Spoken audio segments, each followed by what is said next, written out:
38. So again, this is another new question added to the cross purposes poem, which is repeated from previous exams. Well, let's take a look at the question. The use of the words siblings and my sisters and brothers in lines 31 to 32 conveys the idea that, so I remember this is where the structure was talking about sewing the rip that the flowing water, essentially the river, made, and how he has siblings and sisters.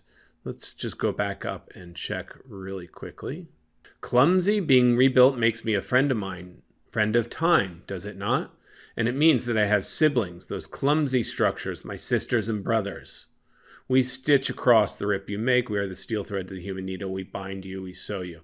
Okay, so I think he's referring to that they're plentiful. There's strength in numbers. There's a lot of these structures, which probably is bridges. And there's sort of not safety in numbers, but strength in numbers. I think that's the idea here, right? You can take one down, but they're siblings, they're brothers, they're sisters. There are a lot of them. Let's see what answer choice matches that idea. E, forms water can take are less diverse than the types of structures that exist. No. The reference to siblings and sisters and brothers are siblings of the bridge, the structure. It has nothing to do with forms water can take and whether they're diverse or not. Not the idea. F, number of human-made structures is rapidly increasing. No, it just says I have siblings and brothers and sisters and nothing about the rate of change, rapidly increasing. We don't know that. That's not in the text.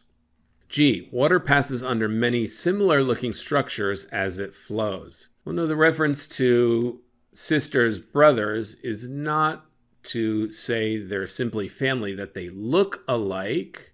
Sometimes family doesn't always look alike, so that's just not a valid conclusion you can make. The idea is that there are many of them. H, structure is powerful because it is one of many. That's it. That's exactly the idea of these lines of text. That's what it means, the reference to siblings, sisters, and brothers. As the bridge is kind of defending his position, it says that I am plentiful. There are many, many of me, so it's not so easy to just take us down and get rid of us. I think H is the correct answer. Again, nothing really special or insightful about this new question. Nothing particularly hard about it, I think. It's fairly straightforward. So maybe that's the idea. They put in some additional straightforward questions. Perhaps we can expect that on the ELA exam this year. Who knows?